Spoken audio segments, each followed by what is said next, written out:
ساتھ پیش کی جاتی ہیں۔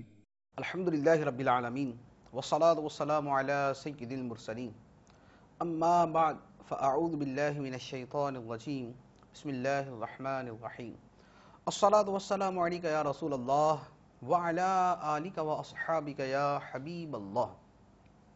الصلاة والسلام علیکہ یا نبی اللہ وعلی آلکہ واصحابکہ یا نور اللہ۔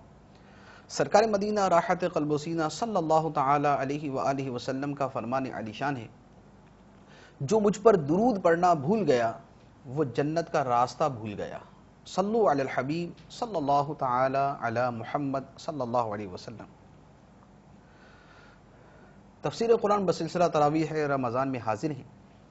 16ویں دن کی تراویح میں قرآن پاک کی جن آیات کی تلاوت کی جاتی ہے ان کا مختصر خلاصہ عرض کیا جائے گا۔ پہلے رکوع میں اللہ عز و جل نے حضرت داؤد اور حضرت سلیمان علیہ السلام کا ذکر فرمایا۔ پھر حضرت سلیمان علیہ السلام کو جو اللہ تعالیٰ نے مقام اور مرتبہ عطا فرمایا، جو شان و شوکت اور عظمت و حشمت عطا فرمائی، اس کا تذکرہ کیا۔ سلیمان علیہ السلام کی حکومت انسانوں پر، جنوں پر اور جانوروں پر سب پر تھی۔ اللہ تعالیٰ نے ارشاد فرمایا، سلیمان داؤد کے جانشین بنے اور انہوں نے لوگوں سے فرمایا، اے لوگو، ہمیں پرندوں کی بولی سکھائی گئی ہے اور ہر چیز میں سے ہم کو عطا ہوا ہے، بے شک یہی اللہ کا کھلا فضل ہے۔ جو کچھ ہمیں ملا، نعمت ملی، جو مرتبہ، جو مقام، جو دولت، جو اقتدار، جو کچھ ملا، یہ سب اللہ تعالیٰ کا کھلا فضل ہے۔ اس کے بعد اللہ تعالیٰ نے واقعہ بیان فرمایا کہ حضرت سلیمان علیہ السلام اپنے جنوں اور انسانوں اور پرندوں کے لشکر کے ساتھ ایک مرتبہ کہیں تشریف لے جا رہے تھے۔ دوران سفر جب حضرت سلیمان علیہ السلام ایک جگہ اترے، کیونکہ آپ کا تخت ہوا میں اڑتا تھا، وہ تخت جب زمین پر اترا، وہاں پر چیونٹیوں کی ایک وادی تھی۔ ان چیونٹیوں میں سے ایک چیونٹی نے بقیہ سے کہا، ادخلوا مساکنکم لا یحطمنکم سلیمان وجنودہ وہم لا یشعرون۔ اے چیونٹیوں، اپنے گھروں میں داخل ہو جاؤ، کہیں سلیمان اور ان کے لشکر بے خبری میں تمہیں کچل نہ ڈالیں۔ چیونٹیاں دیگر ایک چیونٹی دوسری چیونٹیوں سے کہہ رہی ہے کہ سلیمان علیہ السلام کا لشکر تمہیں کچل نہ دے، لہذا اپنے اپنے گھروں میں یعنی اپنے اپنے سوراخوں میں داخل ہو جاؤ۔ چیونٹی نے جب دوسری چیونٹیوں سے کہا تو اس کی آواز کتنی ہوگی؟ اس وقت شاید دنیا کی کوئی طاقت جملہ آلات کے ساتھ چیونٹی کے بولنے کی آواز کو نہیں سن سکتی، لیکن اللہ کے نبیوں کا مرتبہ بڑا بلند ہوتا ہے۔ حضرت سلیمان علیہ السلام نے اس چیونٹی کی آواز اور اس کی بات کو سنا اور سن کر مسکرا پڑے۔ اللہ تعالیٰ ارشاد فرماتا ہے، فَتَبَسَّمَ ضَاحِكًا مِّن قَوْلِهَا۔ سلیمان علیہ السلام اس چیونٹی کی بات پر مسکرا کر ہنس پڑے اور اللہ تعالیٰ کی بارگاہ میں عرض کیا کہ اللہ تعالیٰ نے اتنی قوت سماعت عطا فرمائی اور اتنا مرتبہ عطا فرمایا، تو اللہ تعالیٰ کی بارگاہ میں عرض کیا، رب اوزعنی ان اشکر نعمتک التی انعمت علی وعلی والدی وان اعمل صالحا ترضاہ وادخلنی برحمتک فی عبادک الصالحین۔ اے میرے رب، مجھے توفیق دے کہ میں تیرے اس احسان کا شکر ادا کروں جو تو نے مجھ پر اور میرے ماں باپ پر کیا، اور مجھے توفیق دے کہ میں وہ نیک کام کروں جس پر تو راضی ہو، اور مجھے اپنی رحمت سے اپنے ان بندوں میں شامل کر جو تیرے خاص قرب کے لائق ہیں۔ اتنا مرتبہ ملنے کے بعد عاجزی کے ساتھ، بندگی کے ساتھ اللہ تبارک و تعالیٰ کی بارگاہ میں عرض کرتے ہیں۔ اس کے بعد اللہ تعالیٰ نے دوسرا واقعہ بیان فرمایا۔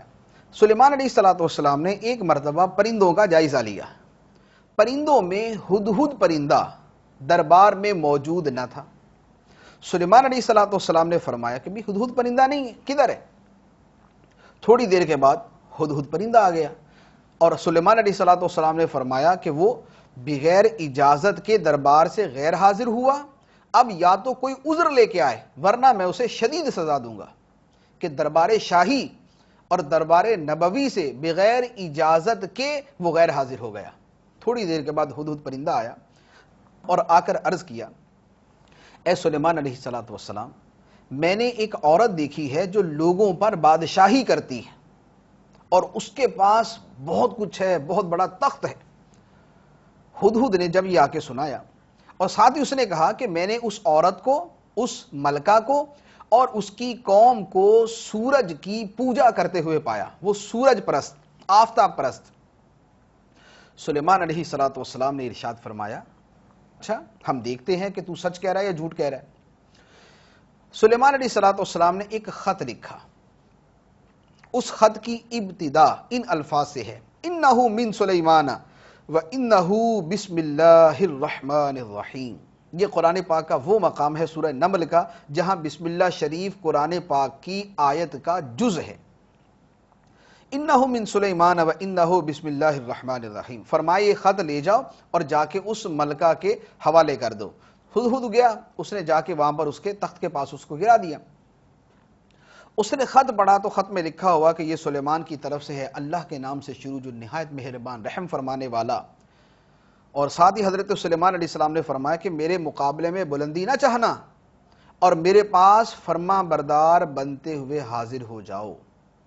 جب اس ملکہ نے جس کا نام بلقیس تھا اس نے یہ خط پڑھا، اس نے اپنے درباریوں کو جمع کیا اور ان سے کہا کہ بھئی مجھے تم رائے دو کہ اس بارے میں تم کیا کہتے ہو، ایک بادشاہ کا خط آیا، مقابلہ کریں، تحفہ بھیجیں، جواب دیں، کیا کریں؟ تو درباریوں نے کہا کہ آپ کی مرضی ہے، معاملہ آپ کے ہاتھ میں ہے، آپ جو بہتر سمجھے کریں۔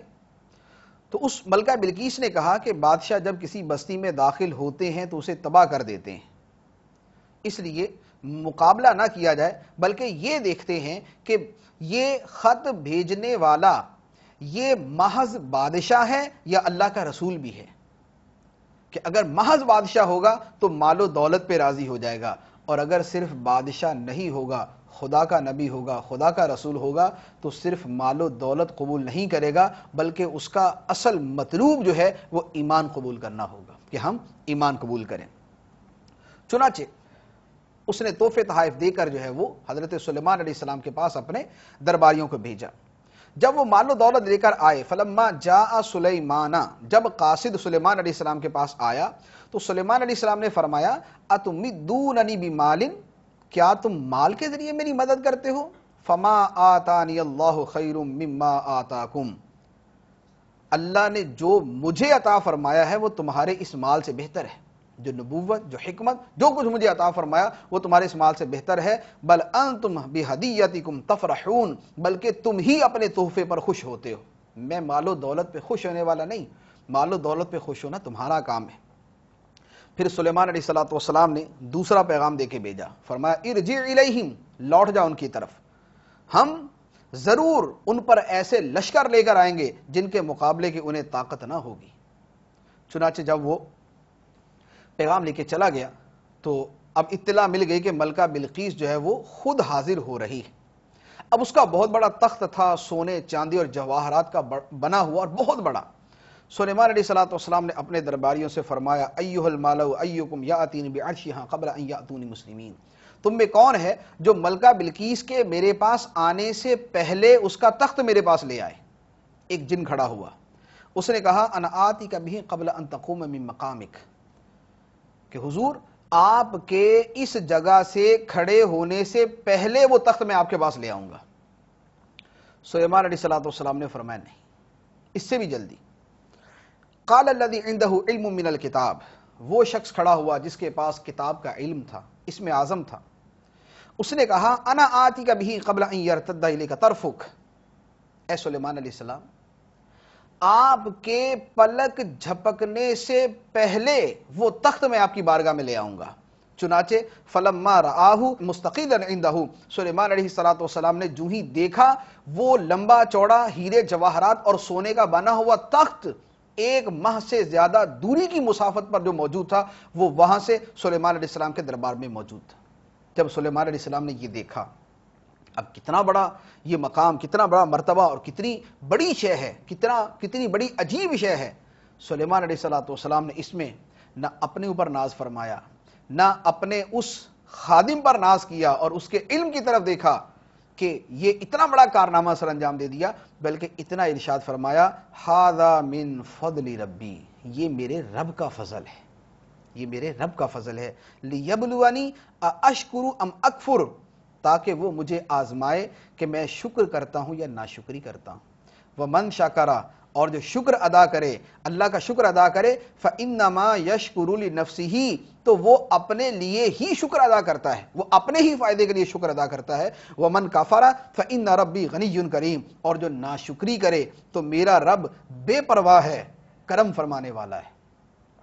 تو کتنا ہی بڑا کوئی کام ہو جائے، کوئی کمال حاصل ہو جائے، کوئی مرتبہ مل جائے، مقام مل جائے، دنیا مل جائے، دین مل جائے، دین کا مرتبہ مل جائے، دنیا کا مقام مل جائے، مال و دولت مل جائے، کچھ بھی مل جائے، ہر بات کے آخر میں یہ جملہ کہنا چاہیے، ھذا من فضل ربی، یہ میرے رب کا فضل ہے۔ ہاں، حرام چیز کے اوپر نہیں کہنا چاہیے کہ مال حرام کمایا، بہت بڑا مکان بنایا اور اس کے بعد لکھ دیا ھذا من فضل ربی، یہ نہیں ہے۔ جو حلال اور جائز چیزیں ہیں ان کے بارے میں کہا جائے یہ میرے رب کا فضل ہے۔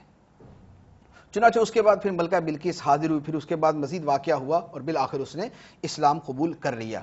تو یہ واقعہ اللہ تبارک و تعالیٰ نے قرآن پاک میں بیان فرمایا، جس میں حضرت سلیمان علیہ السلام کی عظمت اور آپ کا مقام و مرتبہ بھی ظاہر ہوتا ہے، اور آپ کے درباری اور اللہ کے ایک ولی کا مقام بھی ظاہر ہوتا ہے کہ اللہ تعالیٰ ولی کو یہ قوت، یہ طاقت، یہ اختیار عطا فرماتا ہے کہ دور و نزدیک اس کے لیے کچھ باقی نہیں رہتا، دور کی اشیاء کو پلک جھپکنے کے اندر وہ اپنے پاس بلا لیتا ہے۔ اس لیے اولیاء کرام کو دور سے مدد کے لیے پکارا جاتا ہے کہ وہ دور سے مدد کرنے پر قادر ہوتے ہیں۔ اس کے بعد تیسرے رکوع میں اللہ تعالیٰ نے قوم ثمود اور قوم لوط کا تذکرہ کیا اور اس کو مفصل انداز میں بیان فرمایا۔ چوتھے رکوع میں اللہ تعالیٰ کی عظمت کا بیان ہے، ارشاد فرمایا، اے محبوب تم کہو تمام تعریفیں اللہ کے لیے اور ان بندوں پر سلام ہو جن کو اللہ نے چن لیا ہے۔ پھر فرمایا کہ اب آپ ان مشرکین سے یہ بات کریں اور ان سے یہ پوچھیں، کیا پوچھیں؟ اللہ اور بت، ان دونوں کے درمیان طاقت اور قوت کا کوئی تناسب ہی نہیں۔ اللہ تعالیٰ بے حد و حساب قدرتوں اور طاقتوں کا مالک، اور بت بے بس اور لاچار۔ ارشاد فرمایا، اے محبوب تم فرماؤ کہ کیا اللہ بہتر ہے یا ان کے شریک کیے ہوئے بت وہ بہتر ہے؟ یا وہ بہتر ہے جس نے آسمان و زمین بنائے اور تمہارے لیے آسمان سے پانی اتارا تو ہم نے اس پانی سے بارونق باغ اگائے، تمہارے لیے ممکن نہ تھا کہ تم ان باغوں کے درخت اگا دیتے۔ کیا اللہ کے ساتھ کوئی اور معبود ہے؟ جس نے آسمان و زمین پیدا کیے، جس نے آسمان سے پانی اتارا، جس نے زمین سے کھیتی اگائی، وہ خالق و مالک، کیا اس کے برابر کوئی اور ہے؟ ہرگز نہیں۔ اس کے بعد فرمایا، یا وہ بہتر ہے، اللہ کی شان، یا وہ بہتر ہے جس نے رہائش کے لیے زمین بنائی، زمین کے درمیان نہریں بنائی اور زمین کے اوپر پہاڑوں کے لنگر بنائے، کھاری اور میٹھے دو سمندروں کے درمیان آڑ رکھی۔ اب بتاؤ کیا اللہ کے ساتھ کوئی اور معبود ہے؟ جواب یہی، اللہ کے ساتھ کوئی معبود نہیں۔ پھر اس کے بعد اللہ تعالیٰ فرماتا ہے، یا وہ بہتر ہے جو مجبور کی فریاد سنتا ہے جب وہ مجبور اللہ کو پکارتا ہے اور اللہ تعالیٰ اس کی اس مصیبت کو ٹال دیتا ہے، اور اس خدا نے تمہیں زمین میں وارث بنایا۔ اب بتاؤ کیا اللہ کے ساتھ کوئی اور معبود ہے؟ ہرگز نہیں۔ لیکن اللہ تعالیٰ فرماتا ہے، قلیلا ما تذکرون، تم بہت ہی کم نصیحت حاصل کرتے ہو۔ پھر اللہ تعالیٰ فرماتا ہے، یا وہ بہتر ہے جو تمہیں خشکی اور تری کے اندھیروں میں راہ دکھاتا ہے اور وہ جو ہوائیں بھیجتا ہے اس حال میں کہ وہ ہوائیں اللہ کی رحمت یعنی بارش سے پہلے اس کے آنے کی خوشخبری دے رہی ہوتی ہیں۔ اِلٰہٌ مع اللہ، کیا اللہ کے ساتھ کوئی اور معبود ہے؟ فرمایا نہیں، ہرگز نہیں۔ تعالی اللہ عما یشرکون، اللہ ان کے شرک سے بلند و بالا ہے۔ پھر اللہ تعالیٰ فرماتا ہے، یا وہ بہتر ہے جو پیدا کرنے کی ابتدا فرماتا ہے پھر وہ دوبارہ بنائے گا، اور وہ جو تمہیں آسمانوں اور زمین سے روزی دیتا ہے۔ پھر فرمایا، اِلٰہٌ مع اللہ، کیا اللہ کے ساتھ کوئی اور معبود ہے؟ اے مشرکو، اگر تم مانتے ہو کہ اللہ کے سوا اور معبود ہے، ہاتوا برہانکم ان کنتم صادقین، تو پھر اپنی دلیل لے آؤ اگر تم سچے ہو۔ تو اللہ تعالیٰ کی تو یہ شانیں ہیں، اللہ تعالیٰ کی تو یہ عظمت ہے، اس کی تو یہ قدرت ہے، ان قدرتوں، ان عظمتوں اور ان شانوں کے سامنے تم بے بس و لاچار بتوں کو خدا کے ساتھ ملاتے ہو، تو یہ سراسر نا انصافی اور ظلم ہے۔ اس کے بعد 5ویں رکوع میں اللہ تعالیٰ نے کفار کے قیامت کے متعلق شبہات کا جواب دیا۔ کفار بار بار ایک ہی شبہ پیش کرتے تھے کہ جب ہم گلی سڑی ہڈیاں ہو جائیں گے، جب ہمارا گوشت سڑ جائے گا، گل جائے گا، تو پھر کیا ہمیں دوبارہ زندہ کیا جائے گا؟ تو اللہ تعالیٰ نے بار بار ان کو جواب وہی ارشاد فرمایا کہ جس نے تمہیں پہلے پیدا کیا ہے وہ دوبارہ بھی تمہیں زندہ کر دے گا، جس نے تمہیں پہلے زندگی عطا فرمائی ہے وہ دوبارہ بھی زندگی دینے پر قادر ہے۔ اس کے بعد چھٹے رکوع میں اللہ تعالیٰ نے قیامت کا منظر بیان فرمایا، ارشاد فرمایا جس دن سور میں پھونکا جائے گا تو جو آسمانوں میں ہیں اور جو زمین میں ہیں سب گھبرا جائیں گے، مگر وہ محبوبان خدا جنہیں اللہ چاہے وہ گھبراہٹ سے محفوظ ہوں گے، اور سب اللہ کے حضور عاجزی کرتے ہوئے حاضر ہو جائیں گے، اور تو پہاڑوں کو اپنی جگہ پر جمے ہوئے خیال کرے گا حالانکہ وہ بادل کے چلنے کی طرح چل رہے ہوں گے۔ یہ اس اللہ کی کاریگری ہے جس نے ہر چیز کو اس کے حال کے مطابق مضبوط بنایا، بے شک وہ تمہارے کاموں سے خبردار ہے۔ پھر اللہ تعالیٰ نے نیکی اور بدی کے بارے میں بیان کیا، فرمایا جو نیکی لائے اس کے لیے اس سے بہتر صلہ ہے، اور نیک لوگ قیامت کے دن گھبراہٹ سے امن و چین میں ہوں گے، اور جو برائی لائے گا تو ان کے چہرے آگ میں الٹے کر دیے جائیں گے۔ اے لوگو تمہیں تمہارے اعمال ہی کا بدلہ دیا جائے گا، یہ نہیں ہے کہ تم نے جرم نہیں کیا تمہیں سزا دے دی جائے، حل تجزون الا ما کنتم تعملون، اے لوگو تمہیں تمہارے اعمال ہی کا بدلہ دیا جائے گا۔ اس کے بعد 7واں رکوع سورہ قصص شروع ہوتی ہے۔ اللہ تبارک و تعالی نے حضرت موسیٰ علیہ السلام کا سب سے زیادہ مفصل انداز میں واقعہ یہاں پر بیان فرمایا۔ ارشاد فرمایا کہ فرعون نے زمین کے اندر سرکشی کی، تکبر کیا، لوگوں پہ ظلم کیا، بچوں کو قتل کرنا شروع کیا، بچیوں کو زندہ چھوڑنا شروع کیا، یہ سارا کچھ چل رہا تھا۔ اللہ تعالیٰ نے ارادہ فرمایا کہ کمزوروں پر احسان فرمائے، جن پہ ظلم کیا جا رہا ہے، جن کو قتل کیا جا رہا ہے، اللہ تعالیٰ ان پر احسان فرمائے۔ تو حضرت موسیٰ علیہ السلام کی پیدائش ہوئی، موسیٰ علیہ السلام پیدا ہوئے، ایام وہ چل رہے جس کے اندر بچوں کو قتل کیا جانا ہے۔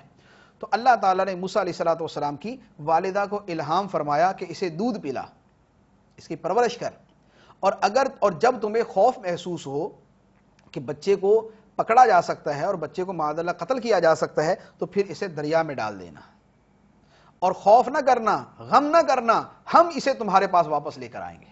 اللہ تعالیٰ نے موسیٰ علیہ السلام کی والدہ کو الہام فرما دیا کہ خوف نہ کرنا اور غم نہ کرنا، ہم اسے تمہارے پاس لوٹائیں گے اور اسے ایک عظیم رسول بنائیں گے۔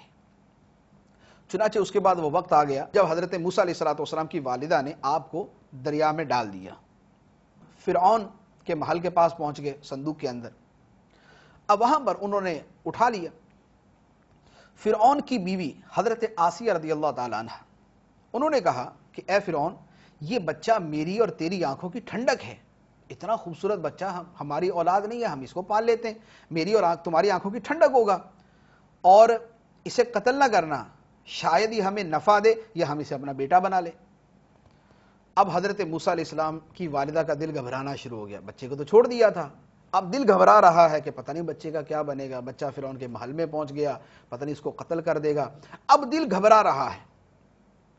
اب ادھر دوسری طرف کیا ہوا، اللہ تعالیٰ کی قدرت کے کرشمے کہ اب حضرت موسیٰ علیہ السلام کو دودھ پلانے کے لیے جو دائیاں میسر تھی سب کو بلا لیا، موسیٰ علیہ السلام کسی کا دودھ ہی قبول نہیں کر رہے۔ تو حضرت موسیٰ علیہ السلام کی ہمشیرہ جو صندوق کے ساتھ ساتھ گئی تھی، اس نے وہاں پر دربار میں کہا کہ میں ایک عورت کو جانتی ہوں، اگر وہ دودھ پلائے تو مجھے امید ہے کہ یہ بچہ دودھ پی لے گا، کیونکہ اس کا دودھ بڑا جو ہے وہ خالص اور صاف ہے اور بڑا پاکیزہ ہے۔ فرعون نے کہا ٹھیک ہے اس کو لے آؤ۔ اب حضرت موسیٰ علیہ السلام کی والدہ دربار میں پہنچی، اور جب جا کر حضرت موسیٰ علیہ السلام کو اپنے سینے سے لگایا، موسیٰ علیہ السلام جو کسی عورت کا دودھ قبول نہیں کر رہے تھے، جب اپنی والدہ کی گود میں آئے فوراً دودھ پینا شروع کر دیا۔ اللہ تبارک و تعالی نے ارشاد فرمایا حضرت موسیٰ علیہ السلام کی والدہ سے، فرددناہ الی امہ، تو ہم نے موسیٰ اس کی ماں کی طرف لوٹا دیا، کئی تقر عینھا، تاکہ اس کی ماں کی آنکھ ٹھنڈی ہو، ولا تحزنا، اور وہ غم نہ کھائے، ولتعلم، اور جان لے، ان وعد اللہ حق، کہ اللہ کا وعدہ سچا ہے۔ اللہ تعالیٰ نے وعدہ فرمایا تھا اے ام موسیٰ، ہم موسیٰ علیہ السلام کو تیری طرف لوٹا دیں گے، اللہ تبارک و تعالیٰ نے لوٹا دیا۔ اس کے بعد یہ پھر حضرت موسیٰ علیہ السلام کا وہاں پرورش ہوئی، فرعون کے محل کے اندر جوان ہو گئے۔ اب جوانی کا ایک واقعہ اللہ تعالیٰ نے بیان کیا کہ ایک مرتبہ موسیٰ علیہ السلام دوپہر کے وقت شہر میں داخل ہوئے، کہیں باہر گئے ہوئے تھے، شہر میں آئے تو دیکھا کہ دو آدمی لڑ رہے ہیں، ایک قبطی اور ایک بنی اسرائیلی۔ قبطی آدمی بنی اسرائیلی پر ظلم کر رہا تھا۔ اب بنی اسرائیل موسیٰ علیہ السلام کی قوم، بنی اسرائیلی نے حضرت موسیٰ علیہ السلام سے فریاد کی کہ یا موسیٰ المدد، آپ مدد کریں۔ موسیٰ علیہ السلام نے دیکھا تو آپ نے جلال کے اندر اس دوسرے آدمی کے جو قبطی تھا اس کے مکہ مارا۔ اللہ تعالیٰ فرماتا ہے فَوَقَذَهُ مُوسَىٰ، موسیٰ علیہ السلام نے اس کے گھونسا مارا، فَقَضَىٰ عَلَيْهِ، اور اس کا کام پورا کر دیا۔ ایک مکہ مارا اور وہ قبطی آدمی موسیٰ علیہ السلام کا ایک مکہ کھانے سے مر گیا۔ موسیٰ علیہ السلام کا ارادہ مارنے کا نہیں تھا، آپ تو اس کو ظلم سے روک رہے تھے، لیکن آپ کا ایک اپنی قوت اور دوسرا اس کا مسئلہ کہ وہ مر گیا۔ اب موسیٰ علیہ السلام ڈرے کہ فرعون جو ہے وہ اس طرح کے معاملات میں کوئی چھوٹ نہیں دیتا تو پکڑ لے گا، تو آپ نے فوراً اللہ تعالیٰ کی بارگاہ میں پہلے تو عرض کیا کہ مولا مجھے معاف کر، میں نے یہ قصدہ نہیں کیا لیکن یہ ہو گیا، مجھے معاف فرما دے۔ اب اس کے بعد موسیٰ علیہ السلام ایک جگہ چھپے ہوئے تھے، تو اب فرعون کے دربار میں سارا معاملہ پہنچا اور آرڈر جاری ہو گیا کہ موسیٰ علیہ السلام کو پکڑ لیا جائے۔ تو ایک شخص حضرت موسیٰ علیہ السلام کے پاس آیا اور اس نے آ کر عرض کیا کہ حضور آپ یہاں سے تشریف لے جائیں، فرعون اور اس کے لوگ آپ کو شہید کر دیں گے۔ وَجَاءَ رَجُلٌ مِّنْ أَقْصَى الْمَدِينَةِ، شہر کے پرلے کنارے سے ایک مومن آدمی آیا، یسعیٰ دوڑتے ہوئے، قال یا موسیٰ، کہنے لگا اے موسیٰ، ان الملأ، بے شک فرعون کے درباری، یا تأمرون بک، آپ کے بارے میں مشورہ کر رہے ہیں، لیقتلوک، تاکہ آپ کو قتل کر دیں، فاخرج، آپ یہاں سے نکل جائیں، انی لک من الناصحین، میں آپ کے خیر خواہوں میں سے ہوں۔ تو موسیٰ علیہ السلام وہاں سے تشریف لے گئے۔ اب وہاں سے گئے مدین کی طرف، مدین کی طرف پہنچے۔ جب مدین میں پہنچ گئے تو وہاں دیکھا کہ ایک کنواں ہے، لوگ پانی بھر رہے ہیں، اور دوسرا ایک کنواں ہے، اس کے اوپر بہت بڑا پتھر رکھا ہوا، سارے لوگ پانی بھر رہے ہیں، اور لوگوں سے ہٹ کر دو جوان لڑکیاں وہ اپنی بکریوں کو لے کے کھڑی ہیں، اپنے وہ برتن کو لے کے کھڑی ہیں وہاں پر، اور پانی نہیں بھر رہی۔ موسیٰ علیہ السلام ان کے پاس تشریف لے گئے اور ان سے فرمایا کہ تم کیوں نہیں پانی پلا رہی؟ تو انہوں نے جواب دیا کہ یہاں اتنے سارے مرد جمع ہیں تو ہم ان کے درمیان نہیں آ سکتی، لوگ اپنی جانوروں کو پانی پلا کر چلے جائیں گے تو اس کے بعد ہم بھی پلا لیں گے۔ موسیٰ علیہ السلام نے وہ جو دوسرا کنواں تھا جس کا پتھر اتنا بھاری تھا کہ کوئی اٹھا نہیں سکتا تھا، موسیٰ علیہ السلام نے تنہا اس پتھر کو اٹھایا، کنویں سے پانی بھر کے ان کو دے دیا۔ وہ خوش خوش اپنے گھر کو چلی گئی۔ جب گھر میں پہنچی تو وہ دو بچیاں، بیٹیاں تھی حضرت شعیب علیہ السلام کی۔ شعیب علیہ السلام نے فرمایا کہ تم اتنی جلدی آ گئی۔ شعیب علیہ السلام بوڑھے تھے اس لیے آ نہیں سکے، وہ ابونا شیخ کبیر، ہمارے والد بوڑھے آدمی۔ تو شعیب علیہ السلام نے جب پوچھا کہ بیٹیوں تم اتنی جلدی آ گئی، تو انہوں نے کہا کہ ایک بڑا ہی شریف آدمی ہمیں مل گیا، اس نے ہمارے جانوروں کو پانی پلا دیا، ہمیں پانی بھر دیا، اس لیے ہم جلدی آ گئی۔ تو حضرت شعیب علیہ السلام نے فرمایا کہ ان کو بلا کر لاؤ۔ وہ حاضر ہوئی اور حضرت موسیٰ علیہ السلام سے عرض کیا کہ ہمارے والد صاحب آپ کو بلاتے ہیں۔ حضرت موسیٰ علیہ السلام وہ جو حضرت شعیب علیہ السلام کی بیٹی بلانے آئی تھی، آپ اس کے ساتھ چل پڑے، لیکن چلے کیسے؟ اللہ تعالیٰ نے کتنے پیارے الفاظ میں ارشاد فرمایا، فَجَاءَتْهُ إِحْدَاهُمَا تَمْشِي عَلَى اسْتِحْيَاءٍ، تو تھوڑی دیر کے بعد ان دونوں لڑکیوں میں سے ایک حضرت موسیٰ کے پاس شرم سے چلتی ہوئی آئی، شرم سے چلتی ہوئی۔ یہ عورت کا زیور اور عورت کی زینت ہے، شرم و حیا۔ تو اللہ تعالیٰ نے فرمایا کہ شعیب علیہ السلام کی بیٹی شرم و حیا سے چلتی ہوئی آئی۔ حضرت موسیٰ علیہ السلام ان کے ساتھ یوں چلے کہ موسیٰ علیہ السلام آگے اور حضرت شعیب علیہ السلام کی شہزادی پیچھے تھی، اور آپ فرماتے کہ میں آگے آگے چلوں گا، مجھے راستہ بتاتے جانا، تاکہ جو ظاہراً ایک بے پردگی کی صورت بنتی ہے اس سے بھی محفوظ رہے۔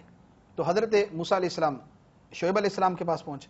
شعیب علیہ السلام نے فرمایا کہ ٹھیک ہے، آپ اس طرح کریں کہ آپ میرے پاس کام کریں، 10 سال آپ میرے پاس کام کریں گے تو میں اپنی 2 بیٹیوں میں سے ایک بیٹی کا نکاح آپ سے کر دوں گا۔ حضرت موسیٰ علیہ السلام نے قبول فرما لیا۔ 10 سال یا اس سے کچھ زیادہ آپ نے خدمت فرمائی حضرت شعیب علیہ السلام کی۔ اس کے بعد حضرت شعیب علیہ السلام کی شہزادی سے نکاح ہو گیا۔ اب اس کے بعد 10 نمبر رکوع میں اللہ تعالیٰ اس سے اگلا واقعہ بیان فرماتا ہے کہ پھر حضرت موسیٰ علیہ السلام اپنی زوجہ محترمہ کو لے کر دوبارہ آپ مصر کی طرف روانہ ہوئے. راستے کے اندر راستہ بھولے, سردی شدید سردی لگ رہی تھی, آپ نے دور سے آگ دیکھی, اپنی زوجہ سے فرمایا کہ تم ٹھہرو, مجھے آگ نظر آ رہی ہے, میں جا کے دیکھتا ہوں, آگ مل جائے گی تو میں لے آؤں گا اور سردی سے حفاظت ہو جائے گی.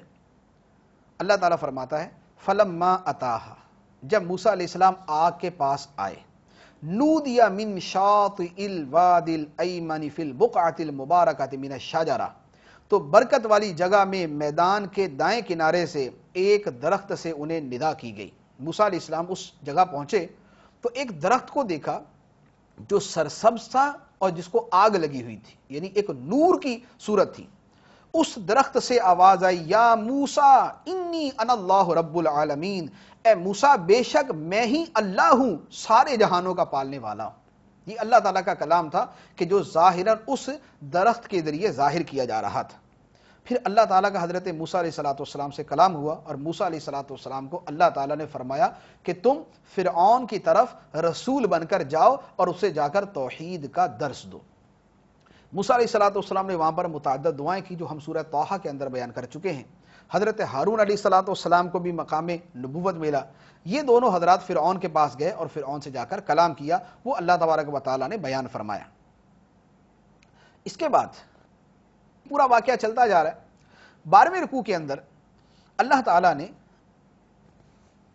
ارشاد فرمایا, مومنوں کے کچھ اوصاف بیان کیے گئے, جو کامل ایمان والے ہیں ان کے اوصاف بیان ہوئے. ارشاد فرمایا وَيَدْرَؤُونَ بِالْحَسَنَةِ السَّيِّئَةَ وَمِمَّا رَزَقْنَاهُمْ يُنْفِقُونَ, اور یہ یعنی جو کامل ایمان والے ہیں برائی کو بھلائی سے دور کرتے ہیں, برائی کو بھلائی سے دور کرتے ہیں, یعنی برائی کا جواب اچھائی اور خیرخواہی کے ساتھ دیتے ہیں, اور ہمارے دیے ہوئے رزق میں سے کچھ ہماری راہ میں خرچ کرتے ہیں. وَإِذَا سَمِعُوا اللَّغْوَ, اور جب وہ بیہودہ بات سنتے ہیں, اعرضوا عنہ, تو اس سے منہ پھیر لیتے ہیں. بیہودہ بات سن کے اس کا تماشا نہیں دیکھتے, اس میں ملوث نہیں ہوتے, بلکہ اس سے منہ پھیر لیتے ہیں. وقالوا, اور کہتے ہیں, لنا اعمالنا ولکم اعمالکم, ہمارے لیے ہمارے عمل, تمہارے لیے تمہارے عمل. سلام علیکم, تمہیں سلام. لا نبتغی الجاہلین, ہمیں جاہلوں کی دوستی نہیں چاہیے. یعنی وہ جاہلوں کو دوست بنا کے ان کے ساتھ شریک نہیں ہوتے بلکہ دور ہو جاتے ہیں.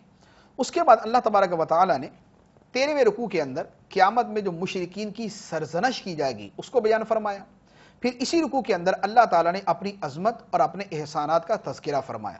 اللہ تعالیٰ اپنی عظمت بیان کرتے ہوئے ارشاد فرماتا ہے وَهُوَ اللَّهُ, اور وہی اللہ ہے, لا الہ الا ہو, اس کے سوا کوئی معبود نہیں. لَهُ الْحَمْدُ فِي الْأُولَى وَالْآخِرَةِ, دنیا اور آخرت میں اسی کے لیے تمام تعریفیں ہیں. وَلَهُ الْحُكْمُ, اور تمام کائنات میں اسی کا حکم چلتا ہے.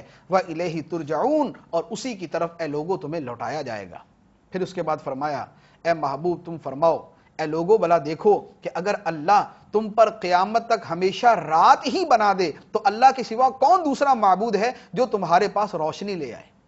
اگر اللہ تعالیٰ ہر طرف تاریکی ہی تاریکی کر دے, قیامت تک رات ہی رات ہو جائے, تو روشنی کون لائے گا. پھر اللہ تعالیٰ فرماتا ہے اے محبوب تم فرماؤ, اے لوگوں بلا دیکھو اگر اللہ قیامت تک ہمیشہ دن ہی بنا دے تو اللہ کے سوا اور کون معبود ہے جو تمہارے پاس رات لے آئے جس میں تم آرام کرو. تو رات دن کا بدلنا اللہ کی قدرت بھی ہے, اللہ کی رحمت بھی ہے. پھر فرمایا وَمِن رَحْمَتِهِ جَعَلَ لَكُمُ اللَّيْلَ وَالنَّهَارَ لِتَسْكُنُوا فِيهِ وَلِتَبْتَغُوا مِنْ فَضْلِهِ وَلَعَلَّكُمْ تَشْكُرُونَ, اور اس نے اپنی رحمت سے تمہارے لیے رات اور دن بنائے کہ رات میں آرام کرو اور دن میں اس کا فضل تلاش کرو, اور تاکہ تم اس کا شکر ادا کرو. رات کو سوتے ہیں, نیند آتی ہے, اللہ کا شکر ادا کرے. نیند کتنی بڑی نعمت ہے, اس سے پوچھیں جس کو نیند نہیں آتی, جس کو ایک مہینہ جاگنا پڑ جائے, جس کے دماغ کے اندر خلل آ جائے, اس سے پوچھیں نیند کتنی بڑی نعمت ہے. اور جس کو نیند آئے اور اسے اٹھا نہ جائے, اس سے پوچھیں اٹھنے کی فضیلت کیا ہے, اور اٹھنا اللہ تعالیٰ کی کتنی بڑی رحمت ہے اور نعمت ہے. تو نیند اور جاگنا دونوں اللہ تبارک و تعالیٰ کی نعمتیں اور رحمتیں ہیں. اس کے بعد 14ویں رکوع میں اللہ تعالیٰ نے قارون کا واقعہ بیان فرمایا. قارون انتہائی امیر و کبیر آدمی تھا, اتنا امیر. اللہ تعالیٰ فرماتا ہے وَآتَيْنَاهُ مِنَ الْكُنُوزِ, ہم نے اسے اتنے خزانے دیے ما ان مفاتحہ لتنوء بالعصبۃ اولي القوہ, کہ اس کے خزانوں کی کنجیاں ایک طاقتور جماعت پر بھاری تھی. چابیاں اتنی تھی، اتنے خزانے، ان خزانوں کی چابیاں اتنی تھی کہ ایک جماعت بڑی مشکل سے اس کو اٹھاتی تھی. تو خزانوں کا اندازہ لگا لیں. اور اس میں تھا کیا؟ سونا، چاندی، ہیرے، جواہرات، اس میں یہ خزانے تھے. اللہ تبارک و تعالیٰ نے اب یہاں پر جو ارشاد فرمایا، یہ میں اس کا پورے کا ترجمہ کرتا ہوں کیونکہ یہ بطور خاص دنیا کی محبت میں گرفتار ہمارے مسلمان بھائیوں کے لیے درس ہے. اللہ تعالیٰ ارشاد فرماتا ہے، موسیٰ علیہ السلام کی قوم کے اندر جب جو بڑے اچھے لوگ تھے انہوں نے فرعون سے کہا، اذ قال له قومه، جب قارون سے اس کی قوم نے کہا، لا تفرح، اتراؤ نہیں، مال کی کثرت پہ اتراؤ نہیں، ان اللہ لا يحب الفارحین، بے شک اللہ اترانے والوں کو پسند نہیں کرتا. وابتغ فیما آتاک اللہ الدار الآخرہ ولا تنس نصیبک من الدنیا وَأَحْسِنْ كَمَا أَحْسَنَ اللَّهُ إِلَيْكَ وَلَا تَبْغِ الْفَسَادَ فِي الْأَرْضِ إِنَّ اللَّهَ لَا يُحِبُّ الْمُفْسِدِينَ. سبحان اللہ. ہر مالدار کو مخاطب کر کے ہر مالدار یہ سمجھے کہ یہ مجھ سے خطاب ہے، یہ مجھ سے بات ہو رہی ہے، یہ مجھ سے کلام ہو رہا ہے. فرمایا اور جو مال تجھے اللہ نے دیا ہے اس کے ذریعے آخرت کا گھر طلب کر. جو مال اللہ نے تجھے دیا ہے اس کے ذریعے آخرت کا گھر طلب کر، اور دنیا سے بقدر ضرورت اپنا حصہ نہ بھول، اور ضرورت مندوں پر احسان کر جیسا اللہ نے تجھ پر احسان کیا. غریبوں پر تو خرچ کر جیسے اللہ نے تجھ پہ خرچ کیا، دوسروں کو تو دے جیسے اللہ نے تجھے عطا فرمایا. اور پھر ساتھ ارشاد فرمایا، وَلَا تَبْغِ الْفَسَادَ فِي الْأَرْضِ، اور زمین میں فساد نہ کر. مال و دولت کو استعمال کر کے، غلط استعمال کر کے زمین میں فساد نہ کر. ان اللہ لا يحب المفسدین، بے شک اللہ فسادیوں کو پسند نہیں کرتا. اب قارون نے آگے سے کیا کہا؟ یہ قارون کا جواب وہ ہے کہ جو قارونیوں کا جواب ہوتا ہے. قارون نے کیا کہا کہ یہ تو مجھے جو کچھ ملا ہے ایک علم کی بنا پہ ملا ہے، یعنی یہ تو میرا ہے، مجھے میرے کمال کی وجہ سے ملا، مجھے میرے علم کی وجہ سے ملا. اللہ تعالیٰ نے ارشاد فرمایا، اولم یعلم ان اللہ قد اہلک من قبلہ من القرون من هو اشد منہ قوۃ واکثر جمعا. فرمایا کیا نہیں اسے معلوم نہیں کہ اللہ نے اس سے پہلے وہ قومیں ہلاک فرما دی جو اس سے زیادہ طاقتور اور زیادہ مال جمع کرنے والی تھی. یہ مال و دولت پہ اترا رہا اور کہتا ہے کہ نہیں میرا ہے، میں جو چاہوں کروں. فرمایا اس سے پہلے کتنی قومیں گزر چکی جن کا مال و دولت، جن کا اقتدار و اختیار، جن کی قوت و طاقت اس قارون سے بڑھ کر تھی، مگر اللہ تبارک و تعالیٰ نے ان قوموں کو ان کے جرائم کی وجہ سے تباہ و برباد کر دیا. تو قارون کی حیثیت کیا ہے؟ اب جو قارون سے کہا گیا اسی کو جو ہمارے مالدار ہیں وہ ذرا سوچیں کہ کتنی طاقت و قوت والوں کو، مال و دولت والوں کو تباہ و برباد کر دیا گیا. تو آج کے لوگوں کی کیا اوقات ہے اور آج کے لوگ اپنے مال و دولت پہ کیسے اترا رہے ہیں. اب جو مالداروں کو دیکھ کر جو دنیا کی محبت رکھنے والے غریبوں کی جو کیفیت ہوتی ہے اللہ تعالیٰ نے وہ بیان فرمائی.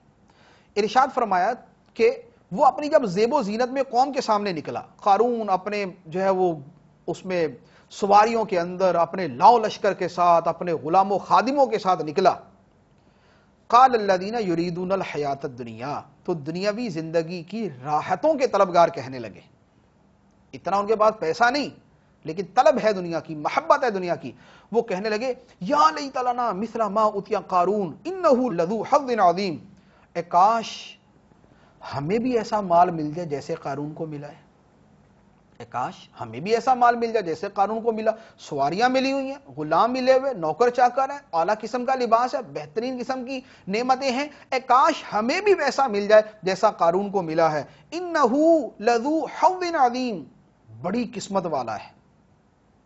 دنیا کے طلبگار کہہ رہے قارون بڑی قسمت والا ہے. اب ہمارے یہاں بھی یہی کہتے ہیں، گاڑی میں نکلا، کوئی لینڈ کروزر میں نکلا یا بی ایم ڈبلیو میں نکلا اور بڑا لگژریز قسم کی چیزوں کے ساتھ ہے تو کہتے ہیں بڑی قسمت والا، بھی بڑا مال ہے اس کے پاس. بعین ہی وہی بات قارون کو دیکھ کر اس کے دور والوں نے کہی. اور جو علم والے تھے، جن کو اللہ نے سچا علم عطا فرمایا تھا، انہوں نے لوگوں سے کہا ویلکم، تمہاری خرابی ہو، ثواب اللہ خیر، اللہ کا ثواب بہتر ہے. دنیا کے پیچھے بڑھتے ہو، اللہ کا ثواب بہتر ہے اس کے لیے جو ایمان لائے اور اعمال صالحہ کرے، اور یہ اتنی بڑی توفیق یا یہ جنت نہیں دی جاتی مگر صبر کرنے والوں کو۔ فرمائے اللہ کا ثواب بہتر ہے، یہ دنیا کے پیچھے نہ بڑھو، یہ اس کی دنیا کی مال و دولت کے پیچھے نہ بڑھو۔ پھر قارون کا انجام کیا ہوا؟ ارشاد فرمایا کہ ہم نے اسے اور اس کے گھر کو زمین میں دھنسا دیا۔ قارون نے موسیٰ علیہ السلام پر معاذ اللہ بدکاری کی تہمت لگانے کے لیے ایک عورت کو تیار کیا تھا، تو اس کا انجام یہ ہوا کہ اسے زمین میں دھسا دیا گیا۔ اب جو بڑی تمنا کرتے تھے کہ یار قارون تو بڑی قسمت والا ہے، ہمیں بھی اتنا مال مل جائے، اب وہ اگلے دن کہنے لگے کہ یا اللہ تیرا احسان کہ تو نے ہمیں ایسا مال نہیں دیا، یا اللہ تیرا احسان۔ وہی کا ان اللہ یبسط الرزق لمن یشاء من عبادی ویقدر لولا امن اللہ علینا لخسف بنا وکأنہ لا یفلح الکافرون۔ اللہ کا ہم پر اگر احسان نہ ہوتا تو ہمیں بھی قارون کی طرح زمین میں دھنسا دیتا۔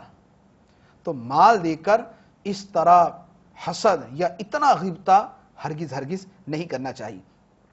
اس کے بعد اللہ تبارک و تعالی نے ارشاد فرمایا کہ آخرت کا گھر جو ہم ان لوگوں کے لیے بناتے ہیں جو زمین میں تکبر اور فساد نہیں چاہتے۔ 15ویں رکوع کے اندر اس کا بیان کیا۔